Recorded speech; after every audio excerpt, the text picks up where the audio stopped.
Hello there, and welcome to my channel, Novice Modelling in a Midlife Crisis. My name is Andy, and we're back with our 1974-ish moulding Tamiya 35048 US Infantry Western European Theatre figures, which I'm basing on Kelly's Heroes, one of my favourite war films. And in the previous film, we decided to have a go with some pre-shading. And we did a bit of pre-shading with our new Willies Ambition series compressor and airbrush. And this is kind of what we ended up with. So we ended up with we painted them black first, and then we put a load of white from a downward angle.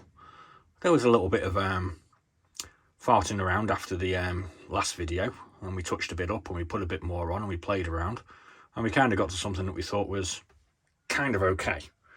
This is the first time we've painted military figures, a full set of military figures, in about 30 years. And we never tried the pre-shading before, and we never tried the airbrushing compressor before, this particular one anyway. So it's kind of all new to me.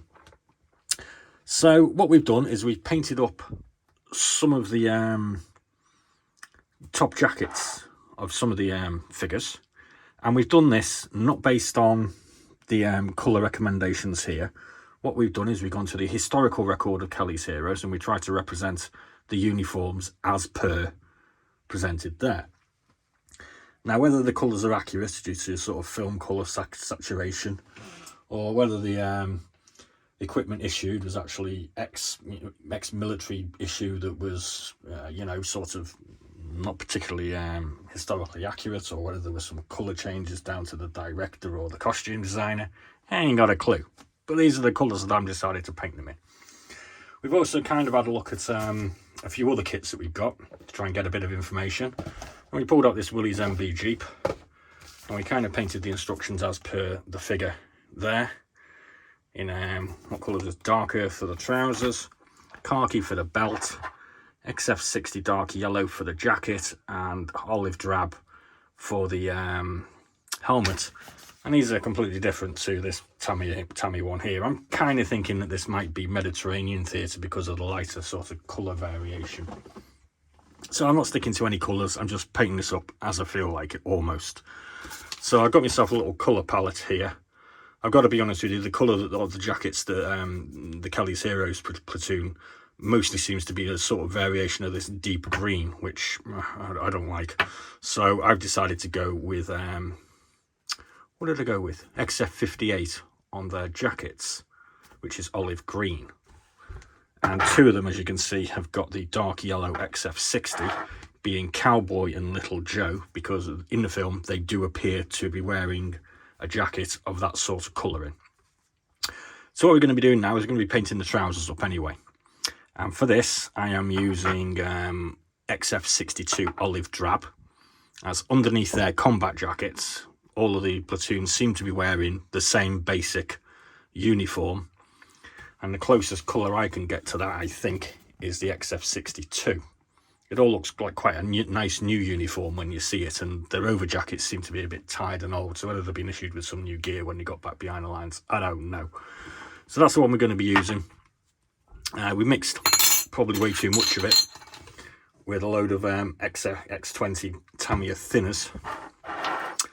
And what you're supposed to do, so I'm told, so I've watched, is a very, very, very watery sort of glazed finish. Now, when I've watched this, I don't know how many times better modelers than myself, far better modelers than myself, apply these glazes to. They just seem to say, oh, I'm going to put a glaze on, and then they put a glaze on, they come back and put another glaze on, and hey presto, the thing looks awesome. There doesn't really seem to be much information that I can find as to how much thinner that goes in, how many layers they're putting on, how much time you need to leave between a layer. So I'm kind of making this up as I go along.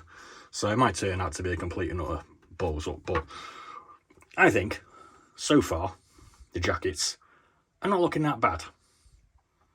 We're getting some colour variation coming through, I think. Whether it's in the right places or not, I ain't got a clue. Our sort of dark yellow jackets are a little bit more troublesome There seems to be black coming through where I don't want it to come through, and there's a very sort of shiny appearance to it. This is the cowboy one, and he's got a very loose sort of moulding on him.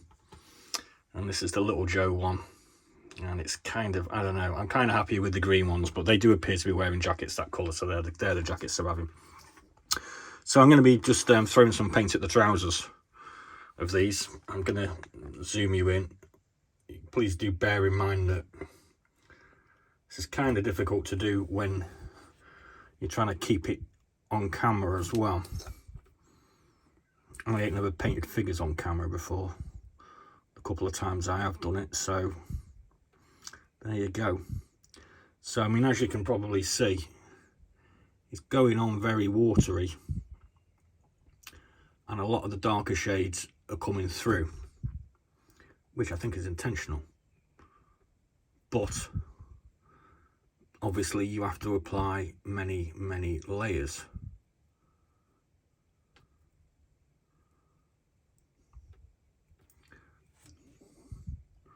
So we've got this particular one is Grace, who originally carried the BAR into the minefield.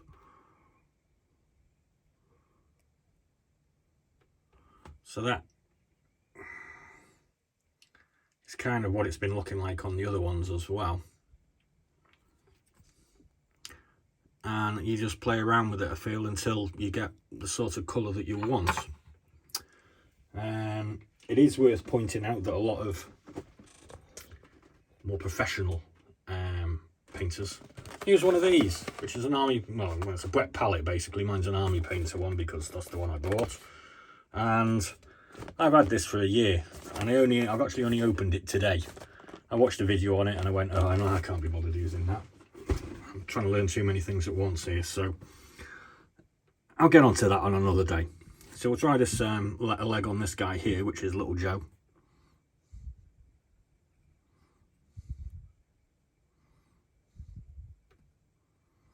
And it does seem to be kind of working for me. I mean, I'm kind of happy with it. I don't really care how these come out, as long as they come out painted off decently. For me, this is an experiment. Whether the paint is too thick or not, I have nothing to nothing to really go by. But that's the basic first paint of that one. It needs a bit more. So I mean, I could keep on with this, you know, for a fair few hours, obviously. So this one's Barbara. Put that down a bit.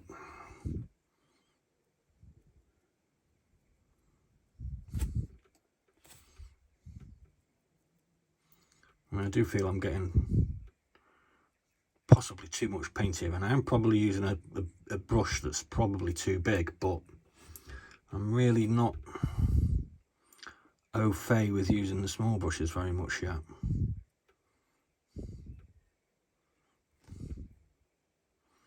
This is one of the problems I have. Sometimes it comes out very white, but I just don't really know.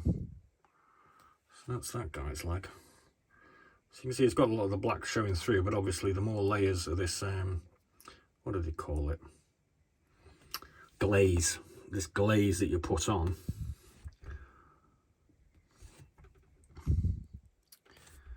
the more the colour sticks. Yeah, I'm probably using a bit of a big brush here, but never mind.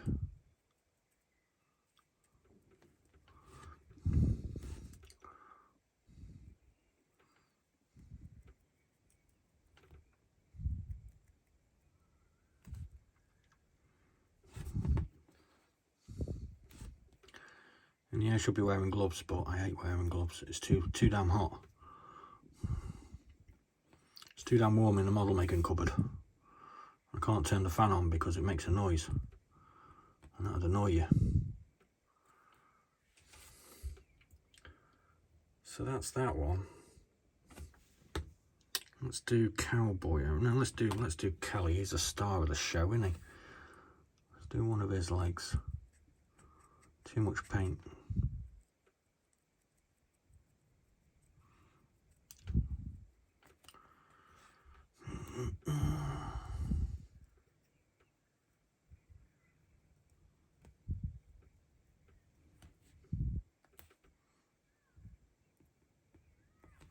And he's got these sort of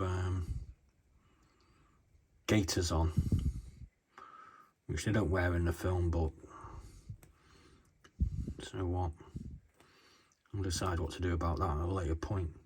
So we're on 10 minutes there, so I don't like doing much, boring you guys much for much more than sort of 12 minutes. So that's kind of where we're at the moment with our platoon. As you can see, we found ourselves an Browning for crap game because he's always moaning about carrying it. So that's where we're at. We're going to be using khaki for the belts and webbing. We've actually started painting up some of the accessories as well. Let's just take that out. So we've done our helmets in the olive green. These are just, incidentally, these have just been painted with a flat grey primer. I haven't bothered doing any pre-shading on this, although it does kind of appear so on the helmets. The water bottles I've done in khaki. I've got a pistol holster here, which I've done in khaki, but according to the box it's supposed to be brown, so whatever. We primed the weapons, and we've done the metallic grey as per the box on the metal parts, and we've painted a bit of this kind of cool rucksack up as well, and we've done the spade set in the khaki. So they're all going to be wearing a sort of standard khaki. I mean, it is kind of interesting that if you look at the picture here, they do seem to be wearing brown trousers, but all the webbing does appear to be khaki, and that does match in with the instructions off the Jeep. You know, a lot of the colour numbers on this are kind of pointing at random things that it's kind of hard to see what they're pointing at, to be honest with you, especially when you've got rubbish eyesight like mine. So anyway, that's where we're at. I'm going to continue playing around with these for the next couple of hours, and I'll probably complete the trousers, and I'll come back to these with another video when we're putting maybe the khaki on the webbing, and maybe some faces or sort of boots or what have you. And, you know, we'll probably just do a couple of videos, and then there'll be a ta-da, look what I've created sort of film. Yeah. So thanks very much for watching. Please do like and subscribe, and if you've got the time, check out Kelly's Heroes. It's an awesome film. Be seeing you.